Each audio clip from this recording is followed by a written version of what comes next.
Marker. And action. This is Behind the Bells, the show that takes you behind the magic of your favorite Christmas movies and shows. Within the background of every Santa Claus, reindeer, and stocking is a story. Where did it come from? Our Christmas movie expert will unravel all of that and give you the full story. Sit back and enjoy another episode with Robert Nicholas.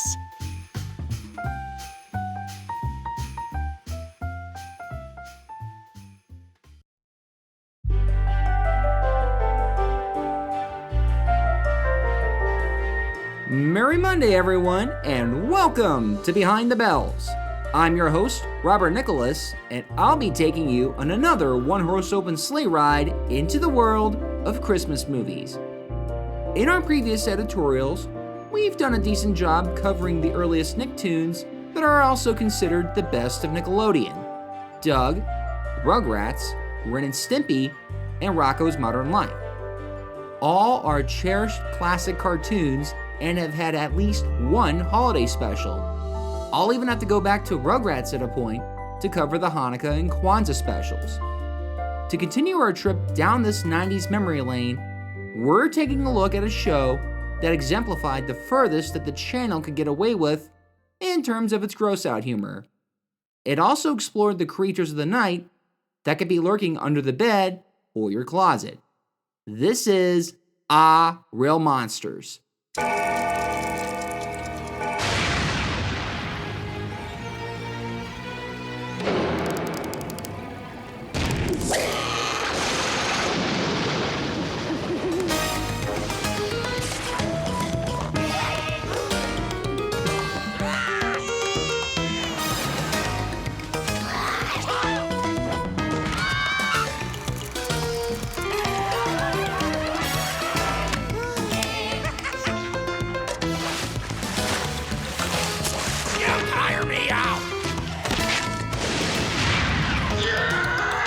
So keep your hands and arms inside the vehicle at all times. Let's go for a ride. So we have a hidden world of monsters that'll keep themselves out of human sight except to scare them. I bet you're thinking, wait a minute, Robert. This sounds like the premise of that Pixar movie Monsters, Inc. Let's get something out of the way first. I happen to really like Monsters, Inc. and its sequel from Disney. I even remember going to the El Capitan Theater in Los Angeles to see it back in 2001. But even I noted that Nickelodeon had already explored the world of monsters and had potentially stolen the idea. But if you sit down and really watch both, there are a lot of differences. In Monsters, Inc., the monsters are working for a large corporation. In Aaahh! Real Monsters, the monsters are going to a scare school. Monsters, Inc. monsters are scaring in order to channel the children's screams into power. Aaahh! Real Monsters are scaring both adults and children to keep the mythology of monsters alive and provide a balance between the worlds. In Monsters, Inc., the monsters seem to live in a parallel world where they can come into ours by going through activated doors. Aaahh! Real Monsters has the monsters in our world. They essentially come into our environment whenever they want, travel being sewer. So you could argue that Aaahh! Real Monsters takes more from the Ninja Turtles than it does Disney. Regardless, the idea of humanizing the monsters that hide under the bed is nothing new. Count Duckula, Groovy Ghoulies, Beetlejuice, and the real Ghostbusters are only a few examples of shows that have shown things from the monster's point of view. But we've seen a lot of similar material released around the same time. There was even a Fred Savage movie called Little Monsters that explored a world where monsters had their own world and society that humans didn't know about. What I'm getting at is that it doesn't matter if a show shares an idea with other shows. The real question is whether Aaahh! Real Monsters does have enough to make it stand out on its own. Yes, it can. The show centers on three young monsters that go to a monster school somewhere in New Jersey under a dump, not that far from New York City. We first have Ickis, played by Charles Adler, who most remember as Buster Bunny from Tiny Toons. He's a short, rabbit-looking purple monster who tends to take the leader role despite being a worrywart. He also tends to cause the most trouble for the gang, nearly exposing the monster world too many times to count. What he does have is the ability to grow in size, making him pretty powerful. We have Oblina, played by Christine Cavanaugh, who's remembered for playing Chucky on Rugrats, Dexter on Dexter's Laboratory, and the title Pig and Babe. She's essentially the Hermione of the group. For those that haven't seen Harry Potter, this means that she's the star student who tries her hardest to be the best of the best. But she's nowhere as arrogant as Hermione can get, not to mention that she comes from a wealthy monster background in which her parents wish that she would do something else. She also has a unique upside-down shaped body that also makes her more useful. The last of the monsters is Crumb, played by David Eckles, who has more technical credits as a sound editor in the animation industry. But that didn't stop him from also playing Reptar on Rugrats. Crumb is probably the most unique of the monsters, as he's a tan walking head of sorts, except that his eyes are held in his hands. So most of the time, he never uses his arms, which has to be an animation first. His scare tactic relies more on his look and his famous stink than his typical ability. Often he'll just toss his eye around, and that'll be enough to scare the socks out of anyone. That may be the case because he's also the dumbest of the bunch. Not that he's a moron, but Ickis and Oblina usually need to bail him out of a bad spot most of the time. Each episode of Aaahh! Monsters tells us about their adventures, whether they're out on a scare assignment or just on their own free will having some fun. There's not as much story to talk about other than the monsters hoping they'll pass the class as taught by the Gromble, this four-legged creature of sorts, which seems to be the only monster that the other monsters fear. His personality is what I can only describe as a cross between Tim Curry and Vincent Price.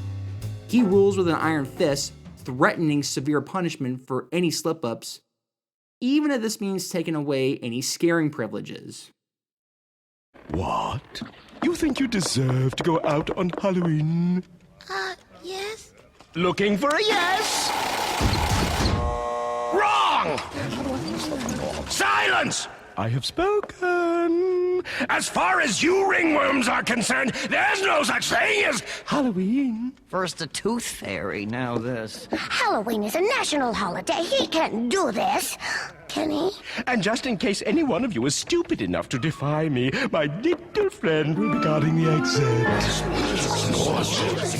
What happened to the honor system? Don't be afraid, my pets. He's been given strict instructions not to hurt a hair on your heads. He's simply to catch you and bring you to me. I'll handle the discipline with one of three choices. Something bad, something really bad, or you don't want to know. After all, why should he have all the fun? What about my needs?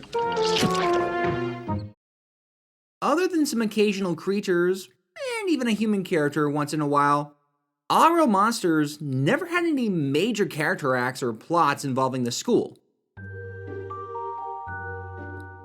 Even the whole class of monsters was something on a flexible timeline.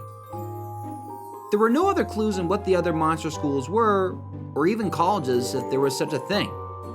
Unlike the Monsters Inc. world, in which everything's much more defined, Aaahh! Monsters kept things in the dark, figuratively and literally speaking. But to its credit, that was never the point of the show. Rather than building a monster world, our focus was more on the average life of a child monster. I mean, at least I assume that they're children. They say that they're kids and they're in school for it, but there have been times where they've claimed to be over hundreds of years old.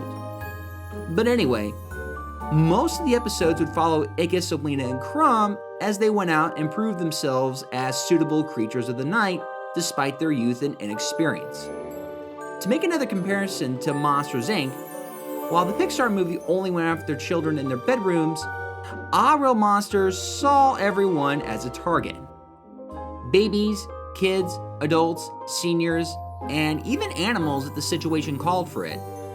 And they didn't even need to even be in the bedroom. They've attacked at schools, work, and even the park.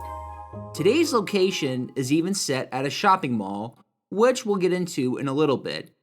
But as for the show itself, where do I land?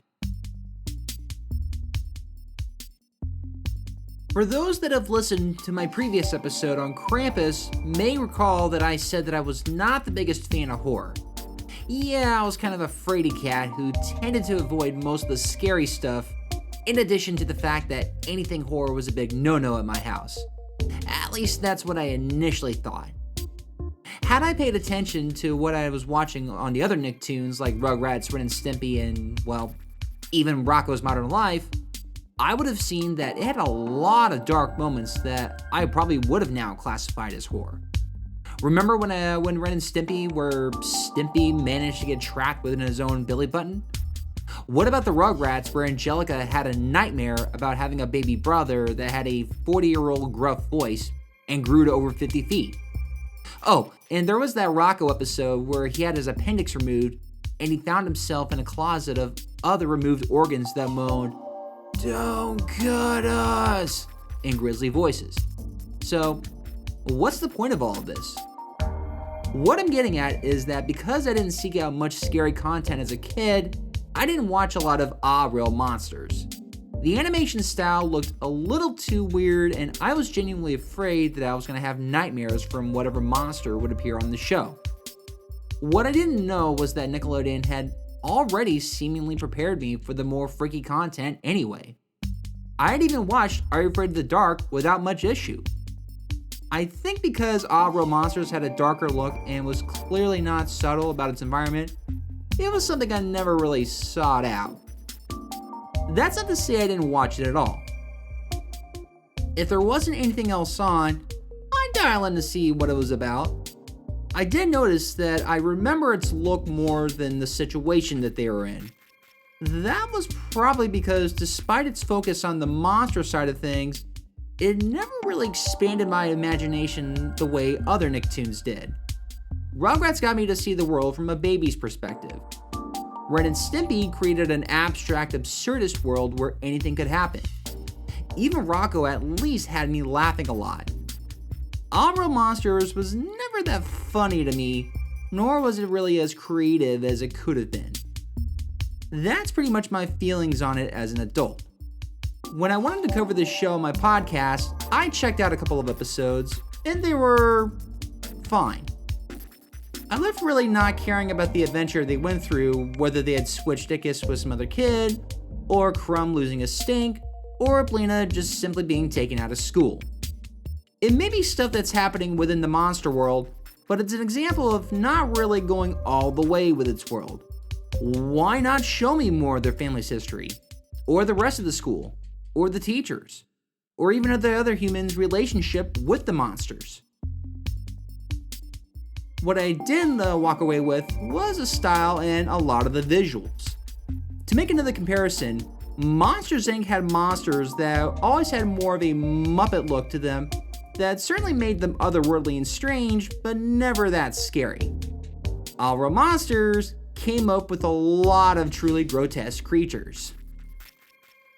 Through a podcast, the best comparison I can make is that of the citizens of Halloween Town from The Nightmare Before Christmas. In fact, Real Monsters has a lot of a Tim Burton vibe, which also extends to the use of black and white, the dark shadows, and offbeat angles used to make the monsters more threatening. Just added more of a Trauma Lloyd Kaufman tone for the more gross out gags and scares, and you pretty much got this show. I just wish that it would have had better writing to make the characters more memorable.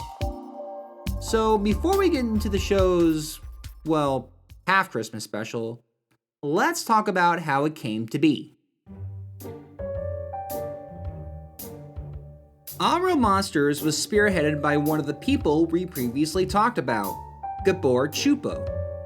He and his wife Arlene Klaskey had previously developed Rugrats as one of the first new cartoons on the still young Nickelodeon. That was back in 1991.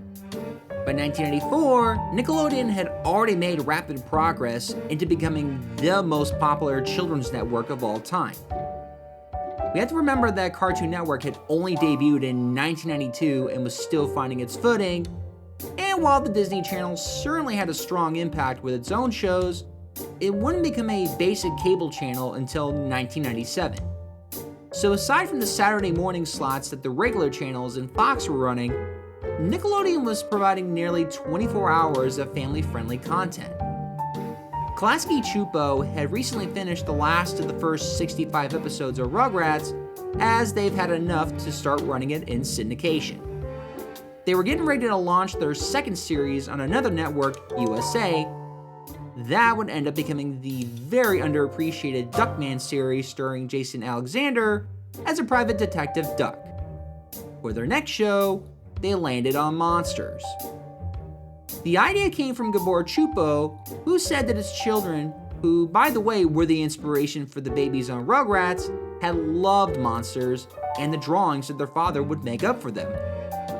He pitched the idea back in the early 90s to Nickelodeon to then Executive Vice President of the network, Herb Scannell, when he was told that they needed a show about animals, feeling that too many cartoons now were too focused on humans. All Gabor had was a set of sketches and an idea that he thought would make the perfect follow-up for Rugrats. This at the time was just called Monsters.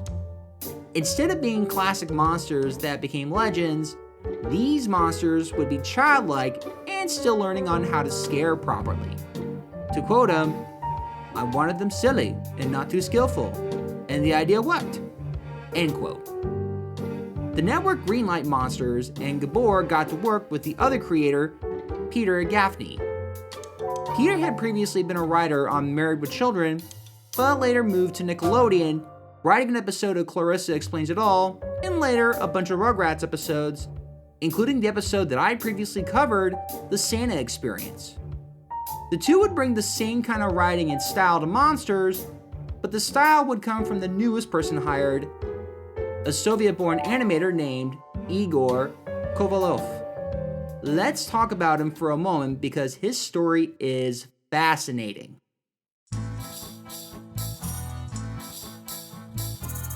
Igor was born in Kiev in the Ukrainian section of the USSR back in 1958. He had already had a passion for drawing, joining one of the highest regarded Soviet-based studios, Kivanosh-Film, I hope I pronounced that right, when he was 18.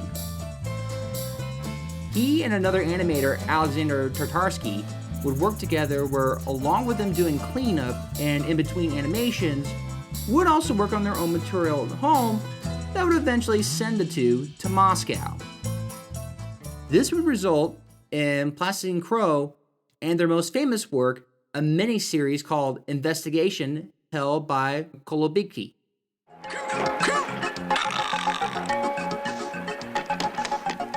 Hey, Chief!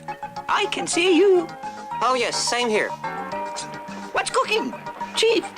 Nothing. What is it? Chief! Nothing. What's wrong? Chief! Water. What? Water!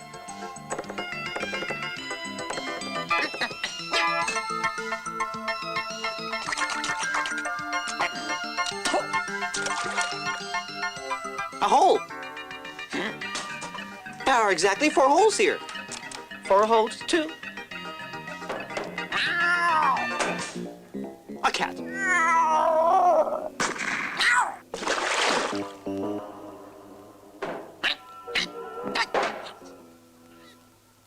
Come on!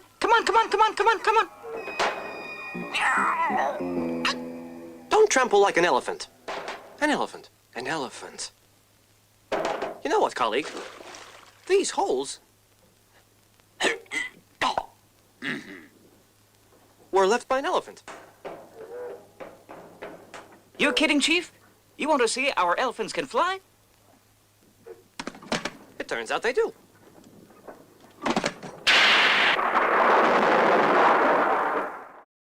Though it's hard to tell in audio form, this is where the majority of the design for Aaahh World Monsters would come from.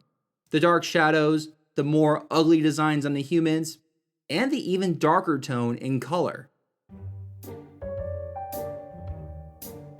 By 1991, Igor had fled from the Soviet Union 20 days before the August coup with his family. But he had already made several trips to the US before, having visited Disney and even Klaskey Csupo, so he already had a nice foot in the door. He got to work on Rugrats as a character designer on the show, working his way up to director. Gabor Csupo was very impressed with his design and loved investigation. So by the time it came to start development on the still called Monsters, they brought on Igor and gave him what he called the only studio project where he was given almost complete artistic freedom. The style of the show would be a mix of classic noir movies mixed with some more absurdist animation. Though they had seen plenty of Ren and Stimpy where it was undeniably the definition of absurdist, Igor wanted to push the character design further.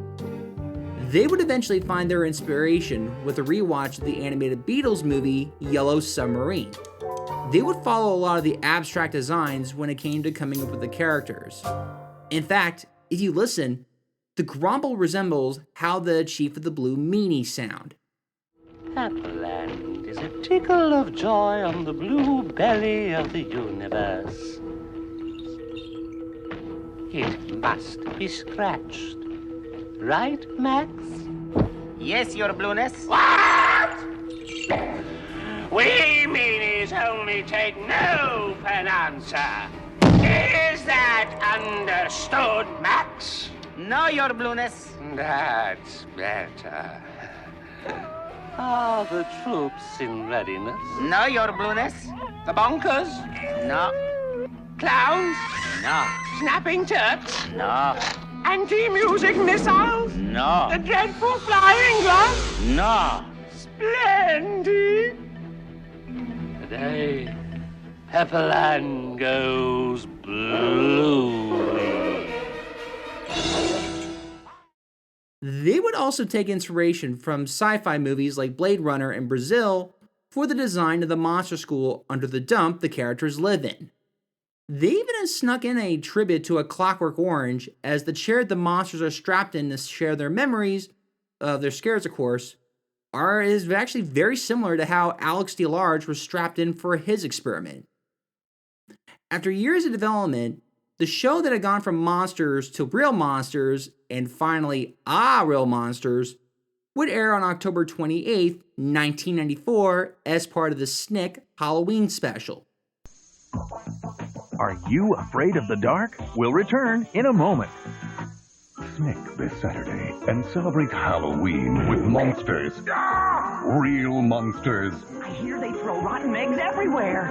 Yummy. Real Monsters premieres next Saturday, only on Snick. Though this was supposed to be geared towards older kids, Nickelodeon ended up having another hit with all kinds of kids. It would be popular enough that it would end up airing in the afternoon, where it got more viewership amongst younger kids. The series would get its fair share of toys, clothes, birthday party surprise, and even a video game for the Super Nintendo and Sega Genesis. Real Monsters would run for 4 seasons up until 1997. Klaskey Csupo would move on to other Nicktoons that we'll cover in later editorial episodes. But for now, how about this Christmas special?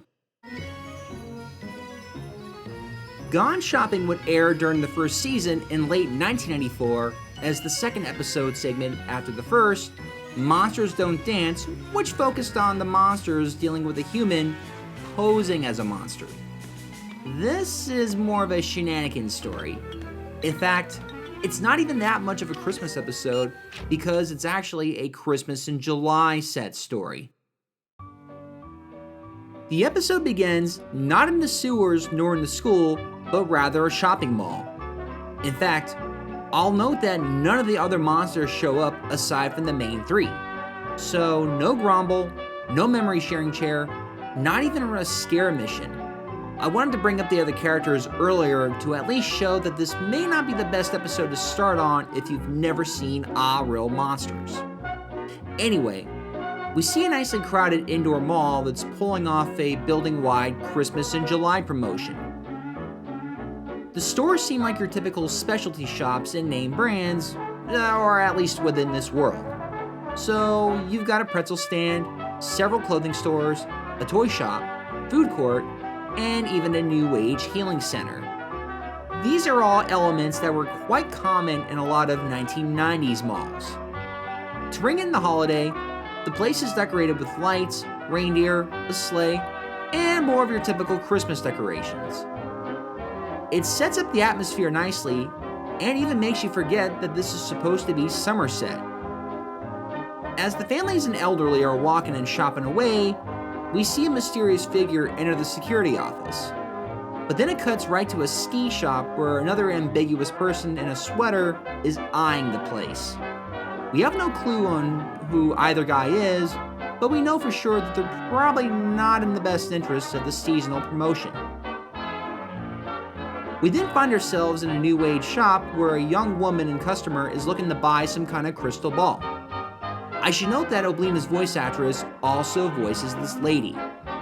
While purchase is almost made, the deal is killed when the crystal ball is suddenly replaced by an eyeball. This one belonging to Crumb, of course. He, along with Ickis and Oblina, are having another field day trying to scare as many people possible while trying to remain hidden.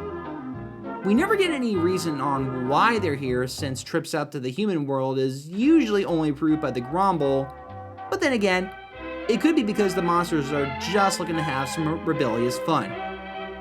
As this is going on, the management of the mall pays the security office a visit to go over a recent uptick in theft. The blame is placed on the guard's lack of work ethic and announces that a new security program has been installed.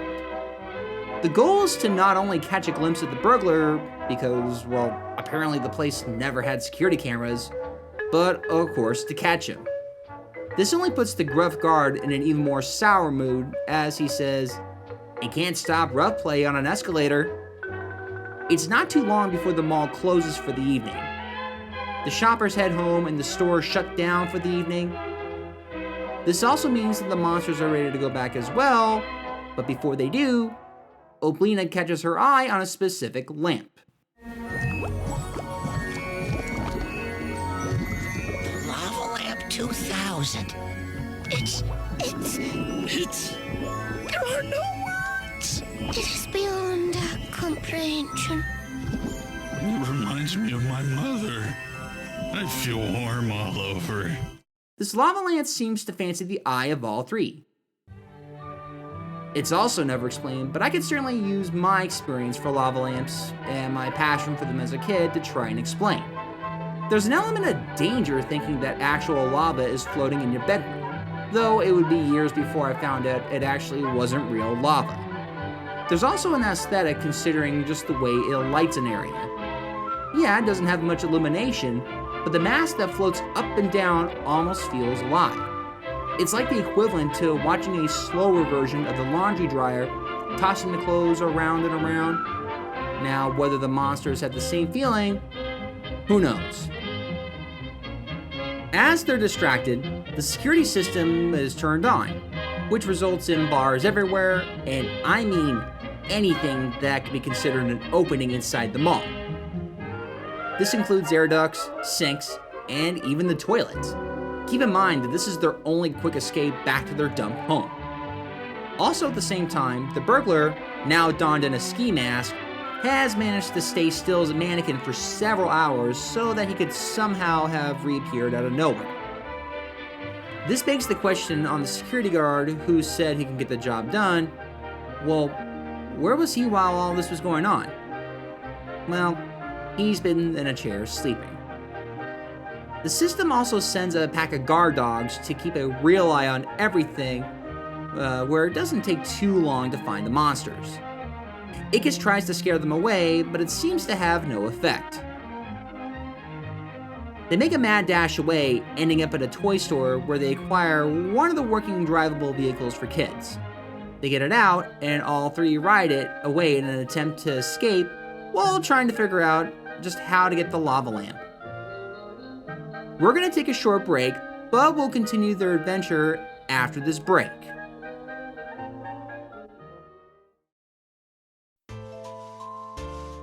Have you ever wondered why we sing and eat figgy pudding during the holidays?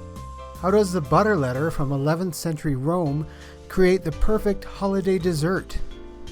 Join me, Glenn Warren, on Seasons Eatings as we explore the history and origins of your favorite Christmas foods. So head on over to seasonseatingspodcast.com to subscribe on your podcast app of choice.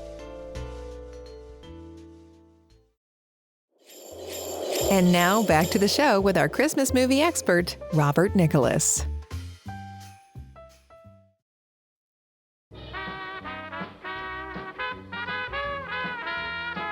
The three end up losing the car, and Icus ends up getting cornered by the dogs.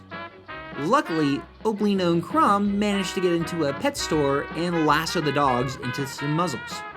This leads into the crew getting into a sleigh, dogs in the reindeer antlers, and them being lured forward by stakes on a rope. Don't ask how, but this essentially gives us the most Christmassy image that you're gonna get from Aaahh! Real Monsters. They manage to lose the dogs, but another problem arises when Crumb gets caught in a trap that was meant for the burglar. Get me down! I hate heights! Oh no! What are we gonna do? He's all the way up there and we're all the way down here and... Vegas, get a grip. Sorry. Do not move, we will get you down. Unless monsters have learned to fly, we are in big trouble.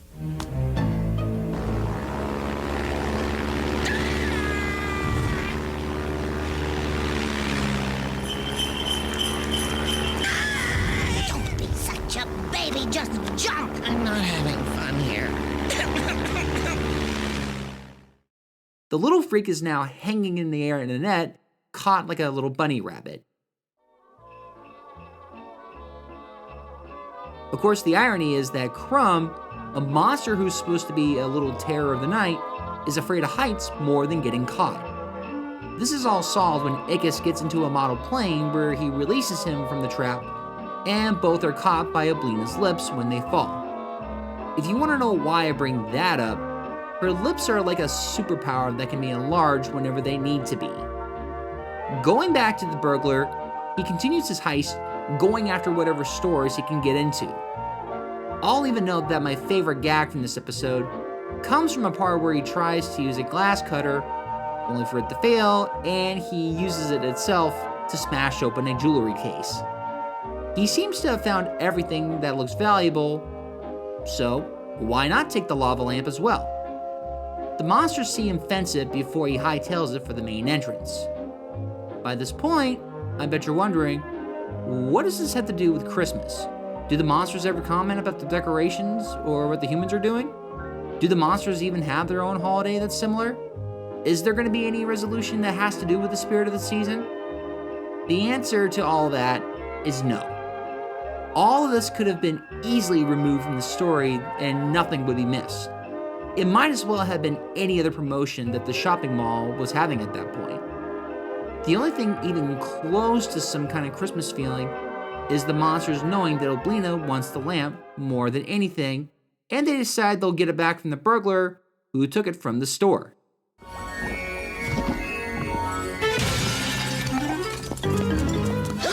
That human is taking our lump. Well, he can't have it. What say we scare him so he'll sleep with the lights on for the rest of his life?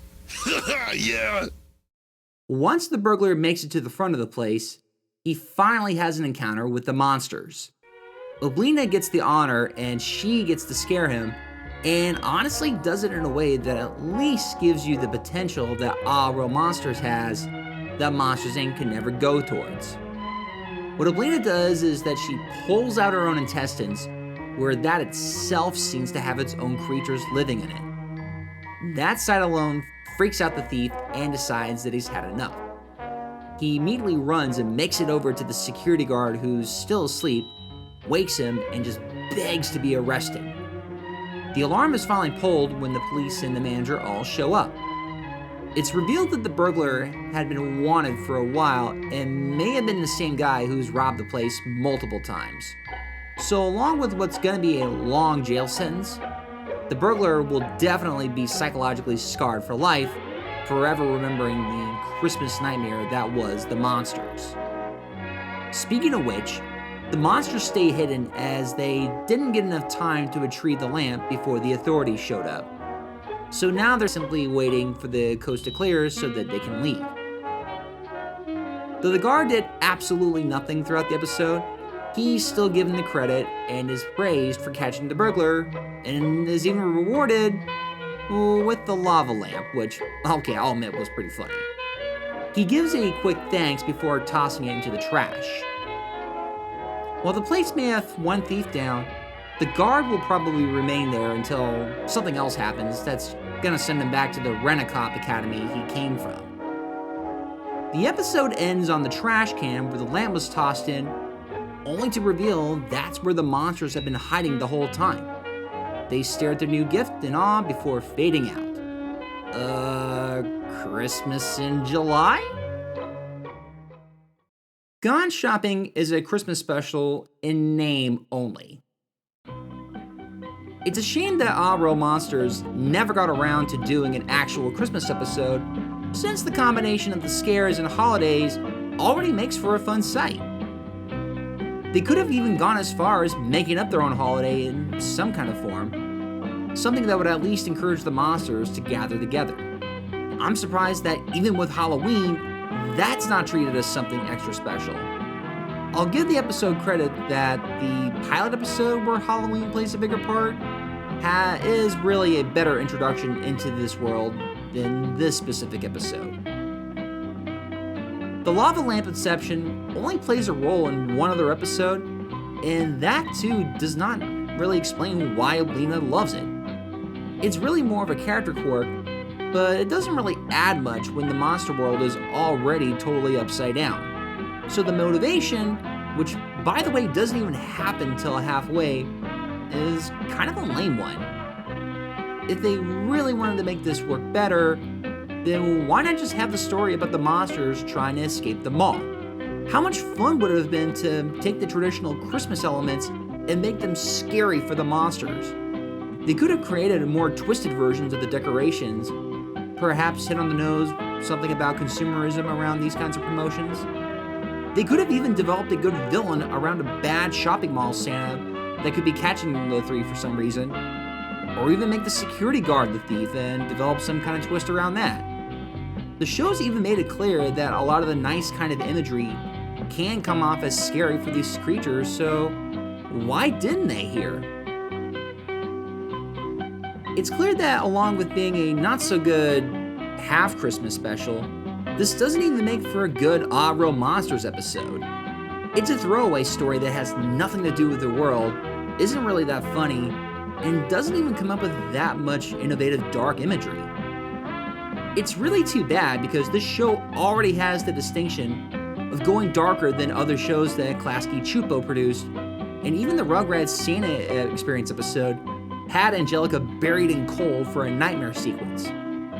That alone is already more scary than the Aaahh! Monsters episode gave us. In essence, this Christmas special, even if you can really call that, can be skipped, unless you're a fan that simply wants to binge the entire series. It can be found on Paramount Plus to stream, and the entire series can be bought on DVD for a pretty good price. As I said earlier, Aaahh! Monsters would run for 4 seasons until the last episode would air in December of 1997. From what I understand, it didn't end in any significant way with character evolution or story thread closed, but then again, that was rare for a Nicktoon. You'll find that a lot of shows within earlier Nickelodeon rarely ever did this, usually because of the network and their desire to syndicate the show. This unfortunately meant that, because of that, they didn't have to air the episodes in the right order. This is one thing about the older shows from Nickelodeon that I don't miss, or any older shows on TV for that matter.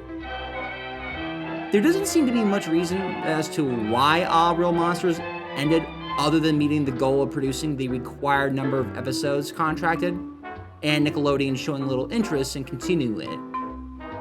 It doesn't seem like there was any resistance from the staff at Klaskey Csupo, since everyone was going to move on. Both Klaskey and Csupo would start work on the second run of Rugrats after 1997, along with beginning work on another show, The Wild Thornberrys, in which I will be covering that Christmas episode soon enough. As for the Soviet-born designer of Aaahh! Real Monsters, Igor would stay on to help co-direct the upcoming Rugrats movie of 1998, though he would later state that Paramount and Nickelodeon ended up compromising a lot of his ideas and was overall dissatisfied by the final product. There's also rumors that he and the staff were sent to do an Aaahh! Real Monsters movie, but I can't find any evidence to verify that. I've only found that apparently the project never got far because they were developing something that would end up a little too dark. So take that with a grain of salt. Igor would direct a couple of more short films and even took a teaching position at Cal Arts before he would return to Moscow in 2010 to care for his sick mother that he left behind. From what I could gather, he's still at work, having produced a variety of Russian animated series, including a revival of an old show called A Peacock is Flying to the Southeast. Now that Russia is in the middle of a worldwide conflict with their invasion of the Ukraine, I personally hope that Igor makes it all right and even gets to continue his passion for animation. Maybe he'll even be invited back to do a revival of Aaahh! Real Monsters.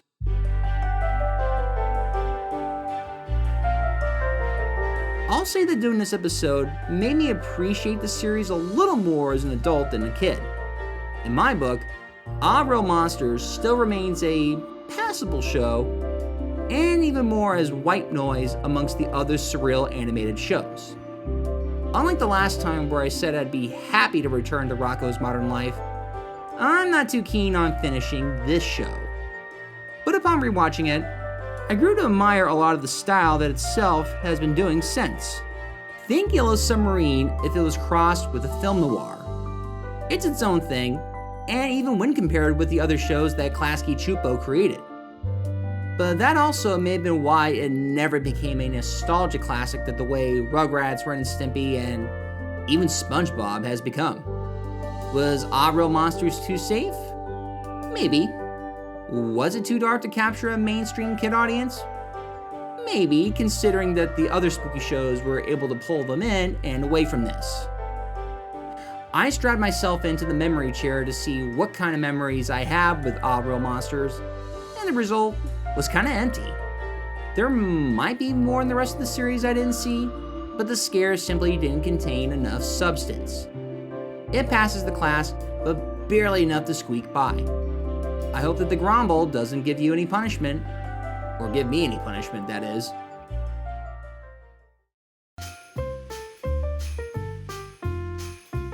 Thank you for joining us on this sleigh ride into the magical world of Christmas movies. Check us out for weekly rides into your favorite Christmas classics and their histories.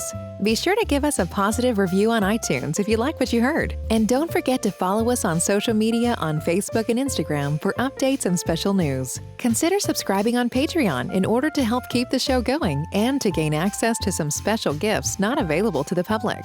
Merry Monday to all, and to all a good night. See you next week. Cut. Okay, everybody, that's a wrap.